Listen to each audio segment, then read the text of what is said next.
अस्सलाम वालेकुम। आज हम चैप्टर नंबर 25 टाइटल इकोसिस्टम इसको स्टार्ट करेंगे। चैप्टर नंबर 25 और चैप्टर नंबर 15 यानी फ़र्स्ट चैप्टर, इनका आपस में जो है वो कम्बिनेशन है। इसका एक पार्ट चैप्टर नंबर 15 से और दूसरा पार्ट चैप्टर नंबर 25 में से एग्ज़ाम के हवाले से आता है। ठीक है, तो पहले हमने चैप्टर नंबर 15 स्टडी कर लिया है। आज हम चैप्टर नंबर 25 स्टार्ट करेंगे। तो इसमें हम जो है वो इकोसिस्टम के बारे में स्टडी करेंगे। सबसे पहले हम इसका इंट्रोडक्शन देखेंगे कि इकोसिस्टम का इंट्रोडक्शन क्या है, ये किन वर्ड्स से मिलके बना हुआ है, लिटरल मीनिंग्स क्या हैं इनके। तो उसमें इंट्रोडक्शन के हवाले से अगर हम देखें तो जो टर्म इकोलॉजी है, that is the study of the environment and the relationship of the organisms with their environment. It comes from the Greek word. ठीक है, इकोलॉजी ग्रीक वर्ड में से ये आता है, जिसका मतलब है, इसमें दो लफ्ज़ हैं, एक ओइकोस जिसका मतलब है the family, house hold, and the logy meaning the study of. तो इसका मतलब क्या हुआ, the study of relationship of organisms with their environment. First time ये टर्म जो है एक जर्मन जोलॉजिस्ट अर्नेस्ट हैकेल ने 1866 में ये इंट्रोड्यूस करवाई थी, और उसने इस टर्म को इकोलॉजी कहा था और इसको ऐसे डिफ़ाइन किया था कि this is the study of relationship of organisms are the animals and plants are all the living organisms to their environment. Environment में सिर्फ लिविंग कंडीशंस नहीं होती, सिर्फ बायोलॉजिकल कंडीशंस नहीं होती और सिर्फ फिजिकल पैरामीटर्स भी नहीं होते, बल्कि जो बायोलॉजिकल कंडीशंस होती हैं they are interlinked with the physical conditions. अब फिजिकल कंडीशंस में कौन कौन सी चीज़ें आती हैं, किसी भी इन्वायरमेंट के अंदर फिजिकल कंडीशंस कौन सी हो सकती हैं। किसी भी इन्वायरमेंट का टेम्परेचर हो सकता है, किसी एनवायरनमेंट के अंदर सॉइल कैसी है, क्लाइमेट कैसी है, रेनफॉल कैसा है, टेम्परेचर कैसा है, ये सारे के सारे फैक्टर जो हैं ये फ़िज़िकल फैक्टर्स हैं। और उन फिज़िकल फैक्टर्स के अगेंस्ट लिविंग, किस तरह के लिविंग ऑर्गेनिजम्स वहाँ पर सर्वाइव कर रहे हैं, कौन से एनिमल्स वहाँ पर सर्वाइव कर रहे हैं, कौन सी प्लांट स्पीशीज़ वहाँ पर ग्रो कर रही हैं। तो ये सारे के सारे इंट्रैक्शन जो हैं कलेक्टिवली हम इनको एनवायरनमेंट रिलेशनशिप्स कहते हैं और इसको हम इकोसिस्टम के अंडर स्टडी करते हैं।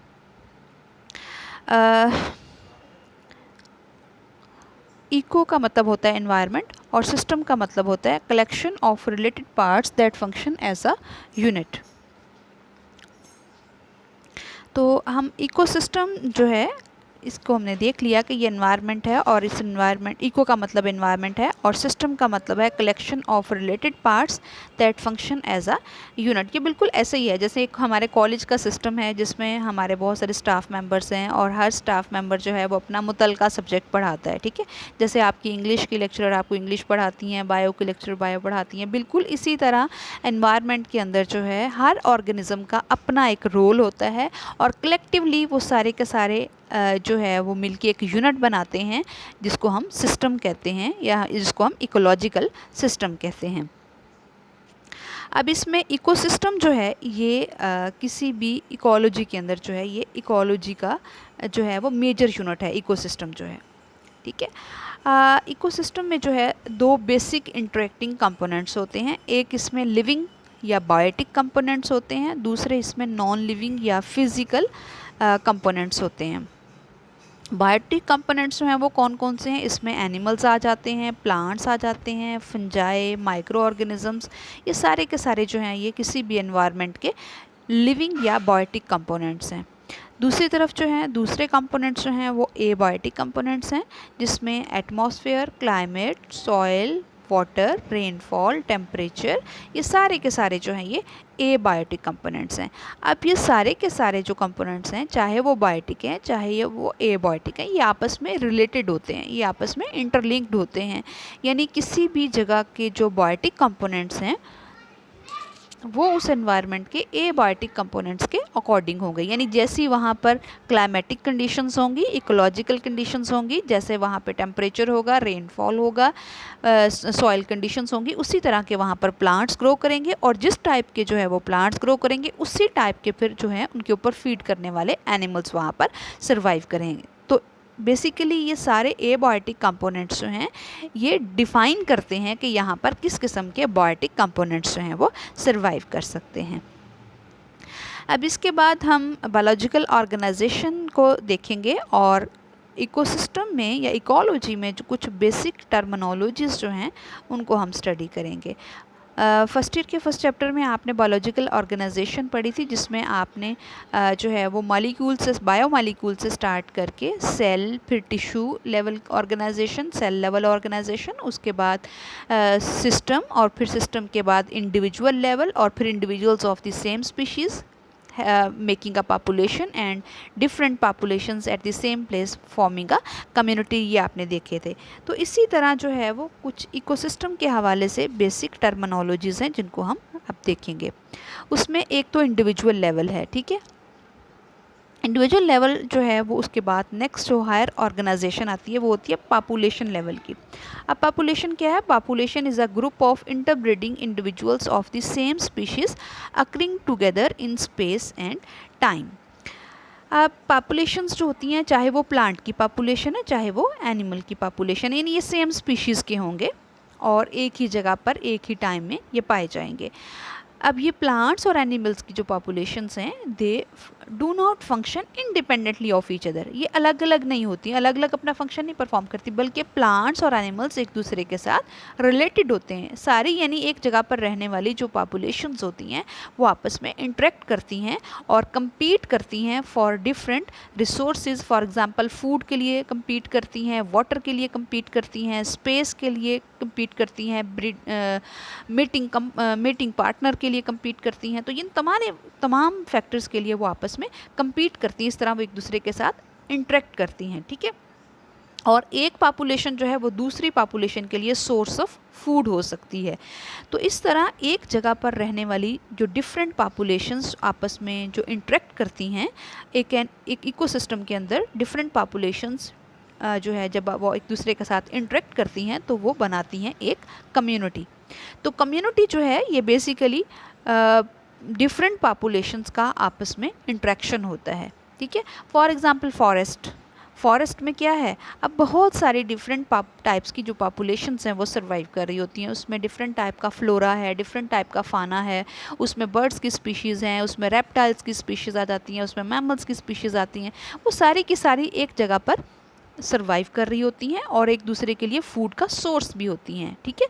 फूड का सोर्स किस तरह होती हैं कि उनमें से कोई प्रीडेटर्स होते हैं, कोई दूसरों के प्रे होते हैं, और कुछ एनिमल्स जो हैं वो डायरेक्टली प्लांट्स के ऊपर फीड कर रहे होते हैं। तो इस तरह वो एक फूड चेन बना रहे होते हैं जिसको हम आगे डिटेल में स्टडी करेंगे, ठीक है।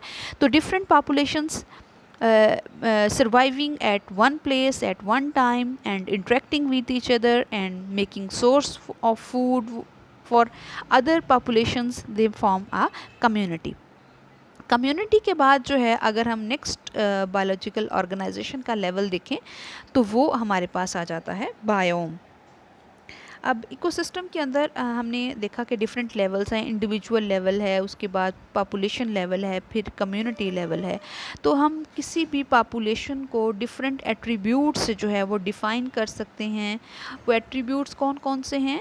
इस एट्रीब्यूट में number of individuals in a population, what is the growth rate in a population, what is the age distribution. Age distribution क्या है कि किसी पॉपुलेशन के अंदर डिफरेंट एज ग्रुप्स के कितने इंडिविजुअल्स मौजूद हैं, ठीक है।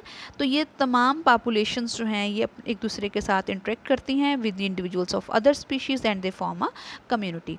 नेक्स्ट लेवल ऑफ ऑर्गेनाइजेशन जो है वो बायोम है, that is the major level of ecosystem. Major types of ecosystems that occupy broad geological regions, they are called as biomes. Each biome it consists of a combination of plants and animals in the fully developed mature climax community and is characterized by a uniform life form of vegetation। उस वहाँ पर grasses, वहाँ पर plants, trees किस form के हैं। some major terrestrial biomes की examples जो हैं उनमें forest ecosystem है, forest biome है, grassland biome है, desert biome है, tundra biome है।